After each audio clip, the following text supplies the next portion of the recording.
음, 안녕하세요. 최근에 그 이재명 대표하고 이준석 전 대표가 벌였던 그 호텔 경제학 논쟁 혹시 기억하시나요? 정부 지원이냐, 뭐 시장 자율이냐 이걸 두고 호텔 비유까지 나왔었잖아요. 오늘 저희가 함께 좀 깊이 파헤쳐볼 자료는요. 이 논쟁을 그냥 단순한 뭐 정책 대결 이걸 넘어서 패턴 심리학이라는 관점에서 분석하고 있습니다. 이 패턴 심리학이라는 게 좀 간단히 말하면 우리의 뭐 과거 경험이나 감정 같은 게 어떻게 보면 무의식적인 사고나 행동, 패턴을 만들잖아요. 이게 정치나 경제처럼 좀 복잡한 문제에 대한 우리의 반응을 어떻게 결정하는지 그걸 좀 살펴보는 관점이에요. 왜 우리는 이런 논쟁을 딱 접하면 내용 그 자체보다 감정이 확 먼저 앞서는 걸까요? 당신은 이 논쟁 보면서 어떤 생각이 제일 먼저 드셨어요? 자, 이 흥미로운 분석 속으로 한번 같이 들어가 보시죠. 자료로 보면요. 사람들이 어떤 주장을 딱 들을 때, 그 논리적인 분석, 이것보다는, 이 사람 내 편인가? 이걸 먼저 살핀다고 해요. 예를 들면, 이재명 대표 지지하는 분들은 아무래도 복지나 정부 역할 강화, 이런 쪽에 좀 더 익숙하실 테고, 또 이준석 전 대표 지지자분들은 시장 원리나 자율성, 여기에 더 익숙하시겠죠. 그러다 보니까 양쪽 주장을 제대로 듣기도 전에 이미 마음속으로 좀 호호가 갈리는 경향이 있다. 뭐 이런 겁니다. 일종의 인지 편향이죠. 그거랑 바로 연결된다는 점이죠. 자료에 따르면요, 우리는 자기 신념이나 아니면 자기가 속한 집단에 좀 반하는 정보다. 이러면 본능적으로 좀 외면하려는 경향이 있대요. 그리고 설령 논리가 좀 부족해 보여도 내 편이다 싶은 주장은 더 쉽게 받아들이는 거죠. 그러니까 그 호텔 경제학 논쟁을 들을 때도 정부 개입이냐 시장 자율이냐 이 말 자체가 우리의 이런 방어 기제를 그냥 즉각적으로 딱 건드릴 수 있다. 뭐 이런 분석인 겁니다. 아, 그렇군요. 더 나아가서 정부가 돈을 풀어야 한다거나 뭐 시장을 스스로 회복한다 이런 믿음 있잖아요. 이런 믿음 자체가 사실은 우리가 살아오면서 만들어진 어떤 안정 추구 패턴의 표현일 수도 있다. 이런 지적도 있네요. 그렇습니다. 예를 들자면 개인적인 경험 속에서 외부 도움으로 위기를 넘겼던 분들은 아무래도 정부의 적극적인 역할을 좀 더 편안하게 느낄 수 있겠죠. 반대로 정말 스스로 어려움을 막 헤쳐나온 경험이 강한 분들은 국가 개입을 좀 불필요하다 아니면 좀 거추장스럽다 이렇게 여기는 패턴을 가질 수 있다는 거예요. 아하.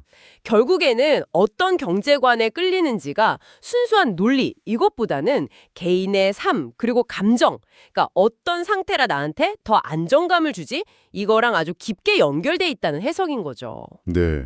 그 경제 이론 선택의 심리적인 기능에 대한 분석도 참 재밌어요.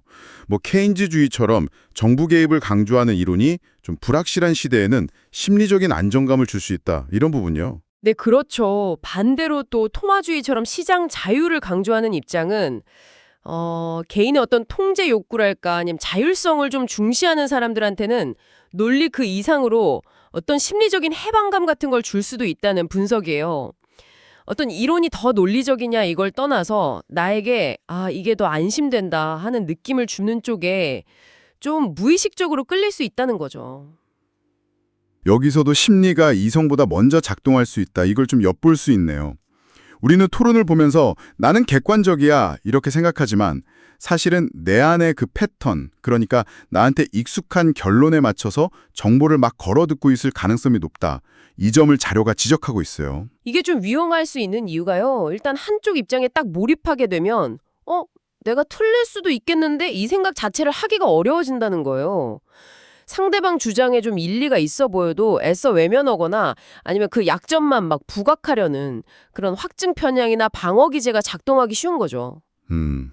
이 분석은 결국 우리한테 묻는 거예요. 당신은 정말 열린 마음으로 다른 관점을 대하고 있나요? 아니면 자신도 모르게 방어벽을 딱 치고 있나요? 하고요.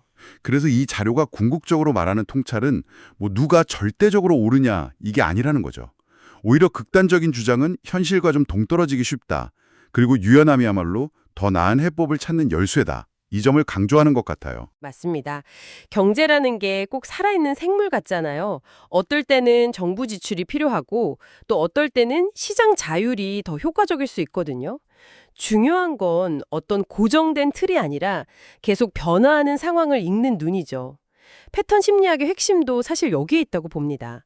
내 안에 그 고정관념, 그러니까 나의 패턴을 먼저 알아차리고 때로는 그 틀을 좀 넘어서려는 의식적인 노력이 필요하다는 겁니다. 아, 네. 늘 이게 맞다고 생각했지만 지금은 좀 다를 수도 있지 않을까 이렇게 질문하는 유연성이요. 자, 오늘 저희가 살펴본 내용들을 좀 정리해 볼까요? 우리는 생각보다 논리보다는 정체성이나 감정에 따라서 먼저 반응하는 경향이 있고 심지어 경제관 같은 어떤 신념조차도 깊은 심리적 패턴과 연결될 수 있다는 걸 봤습니다. 그리고 이런 패턴에 너무 갇히면 세상을 보는 시야가 좀 좁아질 수 있다는 점도요. 네, 이런 심리적인 패턴이 어떻게 작동하는지 이해하는 건 단순히 이 논쟁을 넘어서서 정치나 경제, 그리고 어쩌면 여러분의 삶을 바라보는 방식에도 좀 새로운 시야를 열어줄 수 있어요. 세상을 좀 더 깊이 이해하고 나아가서 자신의 그 익숙한 패턴을 돌아보는 계기가 될 수도 있겠죠. 마지막으로 이 질문을 스스로에게 한번 던져보시면 어떨까요? 당신이 지지하는 그 경제적 신념이라는 것, 그게 정말 냉철한 분석의 결과인가요? 아니면 당신의 삶이 만들어낸 가장 익숙하고 편안한 그 패턴의 목소리인가요? 그리고 그 패턴은 지금의 당신에게도 여전히 최선일까요?